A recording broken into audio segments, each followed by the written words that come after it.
Hello everyone, welcome back to K Guru channel bye निर्मल गुप्ता। प्यारे बच्चों, आज हम कार्यपत्रक नंबर 83 सॉल्व करेंगे, जिसमें हम हिंदी व्याकरण के वाच्य के बारे में जानेंगे।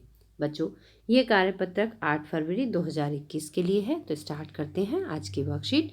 बच्चों, इस कार्यपत्रक में हम जानेंगे वाच्य के बारे में। तो सबसे पहले मैं आपको बता दूं कि वाच्य किसे कहते हैं। तो क्रिया के जिस रूप से यह जाना जाए कि वाक्य में क्रिया का मुख्य संबंध कर्ता, कर्म या भाव से है, तो उसे वाच्य कहते हैं। ठीक है।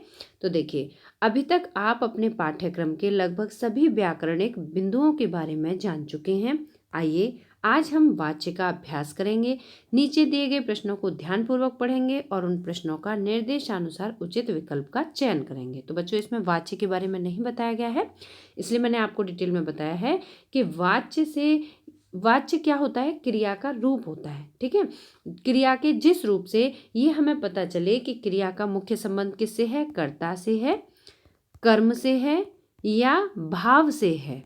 कर्ता, कर्म या भाव, इन तीनों में से किसके साथ है, वही प्रकार का वाच्य बन जाता है। अगर कर्ता के साथ संबंध होता है तो कर्तवाच्य होता है, कर्म के साथ संबंध होता है तो कर्मवाच्य होता है, और भाव के साथ संबंध होता है तो भाववाच्य होता है। ठीक है बच्चों। तो देखिए, यहाँ पहला प्रश्न दिया गया है, जिस वाक्य में कर्ता की प्रधानता हो, यानी क्रिया का रूप या प्रयोग कर्ता के अनुसार किया गया हो, वह कौन सा वाच्य है। मुझे उम्मीद है आप सभी इस प्रश्न का उत्तर खुद से ही सॉल्व कर लेंगे।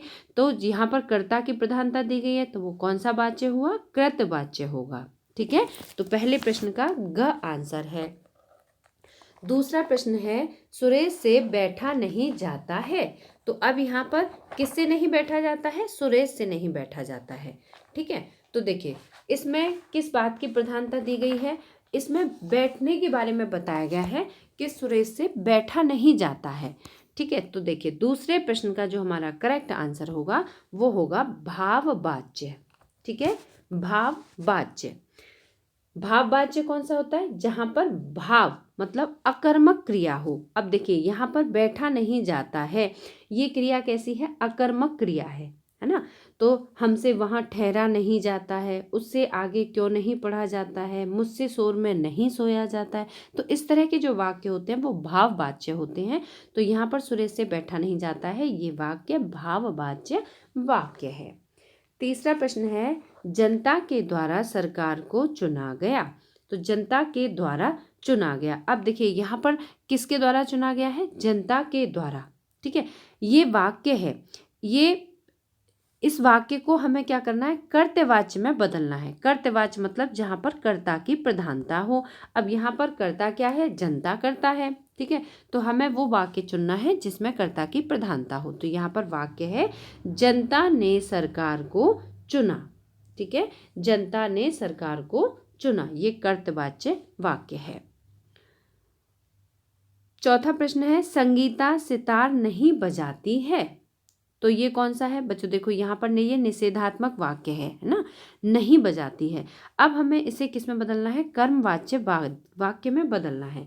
और कर्मवाच्य कौन से होते हैं, जिस वाक्य में मुख्य कर्म हो, और इसमें क्या होता है बच्चों, सकर्मक क्रिया होती है। ठीक है। सकर्मक क्रिया होती है जो कर्मवाच्य होते हैं उसमें। और इसके अलावा जो सकर्मक क्रिया होती है वो लिंग, वचन व पुरुष कर्म के अनुसार होती है। ठीक है। तो देखिए, जहाँ पर जैसे मान लीजिए यहाँ पर स्त्रीलिंग है, संगीता शब्द है, तो यहाँ पर बजाती है ना। तो यहाँ पर कौन सी क्रिया होती है, सकर्मक क्रिया होती है। तो जो हमारा चौथा प्रश्न है, इसका हमारा करेक्ट आंसर होगा घ। संगीता के द्वारा सितार नहीं बजाया जाता है। तो ये हमारा क्या हो गया, कर्मवाच्य में परिवर्तित हो गया।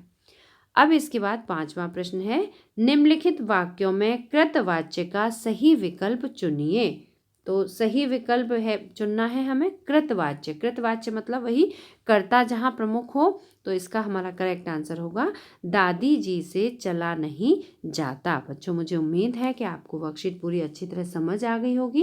अगर आपको समझ आई है तो आप इसे एक बार लाइक जरूर करना, और अगर आपने अभी तक हमारे चैनल को सब्सक्राइब नहीं किया तो आज सब्सक्राइब जरूर करना। मिलते हैं फिर इसी तरह की नेक्स्ट एजुकेशनल वीडियो के साथ। Till then, bye bye, good luck to all of you.